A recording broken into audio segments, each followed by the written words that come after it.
All right, next registrant here in person is Rocky Rodriguez, registered, wishing to speak in opposition.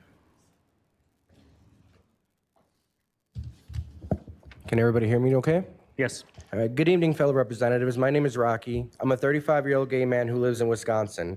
I'm also a state chapter leader for Gays Against Groomers. Our organization opposes the sexualization, medicalization, and indoctrination of children, which includes drag shows involving children, gay propaganda in schools, and child gender transition. I am here today to explain to you why this proposal should not be pushed any further and how doing so will create a place that isn't safe for any child. For the last few years, I've seen a surge of violent and hateful rhetoric happening all over the country, but the hate that isn't happening to the people proposing this bill. It's happening to parents, aunts, uncles, and people like you and me who are speaking out against his radical ideology. Real gays, lesbians, and yes, transsexuals who all believe that children should be left alone to grow fully and naturally develop on their own. I'm saying this to you because in your proposed bill, you do not make any distinctions on the age limit or requirement with any claim this proposal makes. The majority of the fear-mongering scenarios that the trans community claims happens daily are simply not true. The age restriction of drag show bills, the limit access to gender-affirming care for minors, protection of bathrooms, locker rooms, and sports are to protect people and are in no way equivalent to genocide. I don't believe taking opportunities away from women is equality. Forcing girls to share private spaces with biological men isn't equality. Neither is calling them non-men or cis people. Mutilating underage children with surgeries and medication isn't equality either.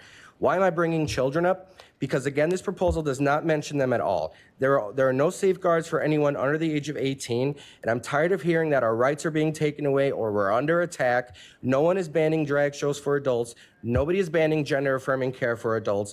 No one is telling you that you cannot exist, love who you want to love, live your life, do whatever you want to do to yourself. But when it comes to children, we have a problem.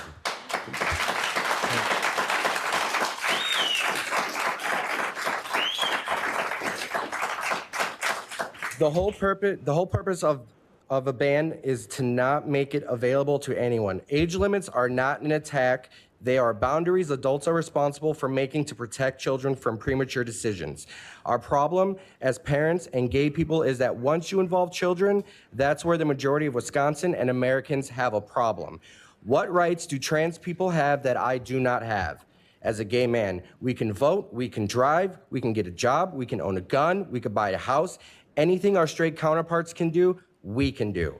I have nothing against trans people. I have a problem with the harmful ideology that is being introduced to minors in schools, music, movies, TV, and worst of all, social media. A person's brain isn't fully developed until 25 years of age, sometimes even later. If this bill passes, it would allow a child at any age to be prescribed puberty blocker hormones, testosterone, and even receive so-called gender-affirming care. Surgeries like mastectomies and that even adult women that are in need of them are denied. There is no science-backed truth behind being able to pause and start puberty. You are stunning the mental and physical development of these children. It's a sexual lobotomy. Marcy Bowers, a prominent transsexual and surgeon, has come out and said that anyone in Tanner stage 2 will no longer have the ability to orgasm and will be 100% sterile. Is this what you want for your children? Allowing this bill to pass will make it possible for a minor to sterilize themselves based on feelings that can change in just a few short years. That's all I have to say.